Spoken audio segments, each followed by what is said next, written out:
Ambassador Velthar of the Corvani Collective stared at the holographic display with what could only be described as cosmic bewilderment.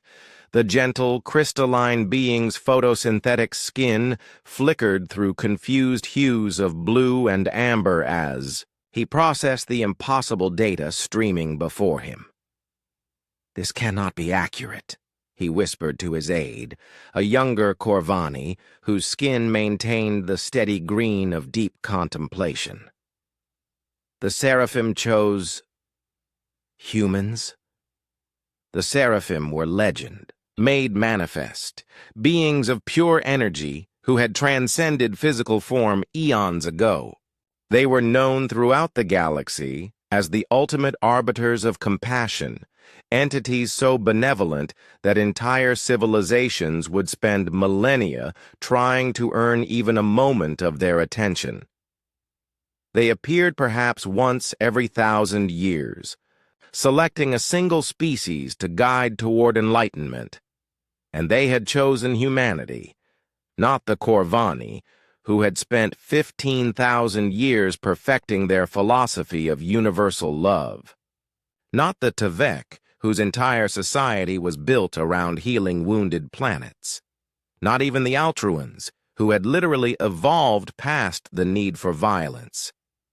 They had chosen the humans, those chaotic, contradictory, barely civilized primates who had only just figured out faster-than-light travel.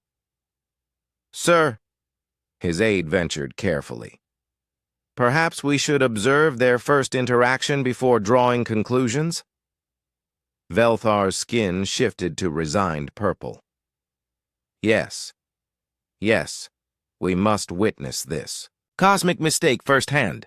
The meeting took place on Nexus Station, the galaxy's neutral diplomatic hub. Representatives from dozens of species had gathered, ostensibly for routine trade negotiations, but everyone knew they were really there to watch the Seraphim's choice, prove itself worthy, or more likely, fail spectacularly.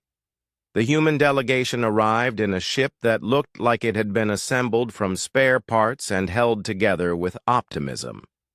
Their ambassador, a middle-aged woman named Sarah Chen, stepped off the transport with the kind of nervous energy that made several nearby species instinctively check their valuables. "Holy," she began, then caught herself. "Moly, you folks really went all out with the welcome party." The Corvani delegation exchanged horrified glances. This was whom the Seraphim had chosen? This casual creature who spoke in colloquialisms? The Seraphim manifested as pillars of soft golden light that filled the central chamber with warmth. When they spoke, it was in harmonies that resonated directly in the minds of all present.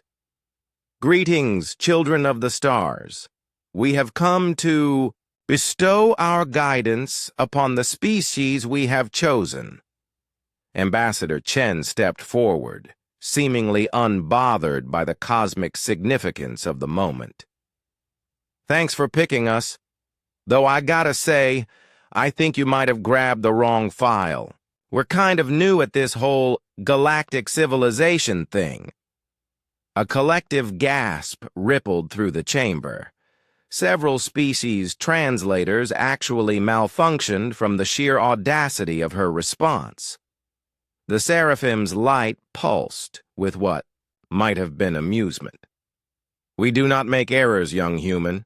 Tell us, what do you believe qualifies your species for our attention?" Chen scratched her head, a gesture that caused the Tvek representative to faint from the informality of it all. "Well, we're really good at messing things up and then figuring out how to fix them. Sometimes we even learn from our mistakes.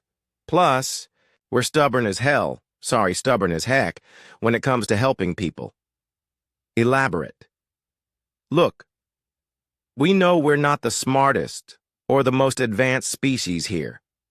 Heck, the Altruans probably meditate better in their sleep than we do when we're trying our hardest. But here's the thing about humans, we don't give up on each other. Ever. The chamber fell silent except for the humming of life support systems. Chen continued, warming to her subject. Just last month, we spent 6 billion credits and risked 17 ships to rescue a single mining crew from a collapsing asteroid. Not because it was profitable or logical, but because those 12 people mattered. Their families were counting on them coming home. Velthar's skin flickered with interest despite himself. And yeah, we fight with each other constantly. We disagree about everything from politics to the proper way to make coffee. But when push comes to shove, when someone needs help, anyone, anywhere, we show up. We don't ask about their species, their beliefs, or their past mistakes. We just ask what they need. The Seraphim's light intensified. And if helping them costs you dearly? Chen shrugged. Then it costs us dearly. That's what being human means. Caring. More about doing what's right than doing what's easy. Even for your enemies? Especially for our enemies. Look, we've got a saying on Earth. The true measure of a person is how they treat someone who can do nothing for them. We figure that applies to species too. The golden light began to shift, taking on new hues that painted the chamber in impossible colors. When the Seraphim spoke again, their voice carried a note of something approaching joy. This is why we chose you, young humans. Not for your wisdom, though it grows.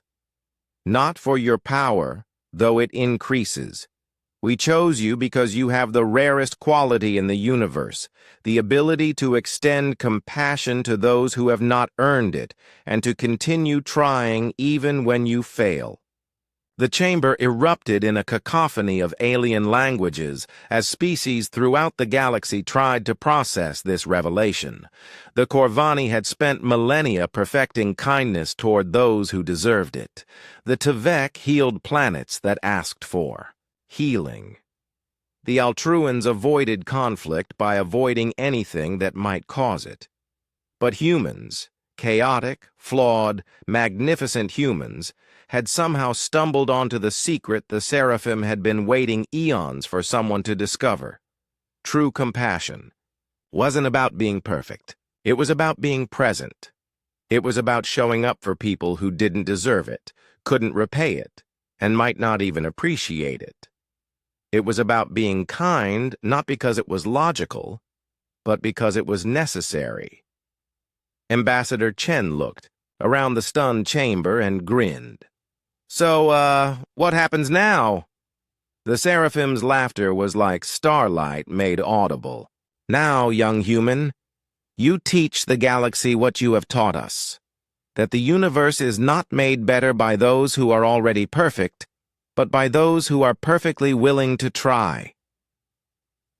As the golden light faded, leaving behind only the echo of "I'd infinite possibility," Velthar found his skin shifting to a color he had never seen before, the soft, warm hue of hope mixed with humility. Perhaps the Seraphim knew what they were doing after all.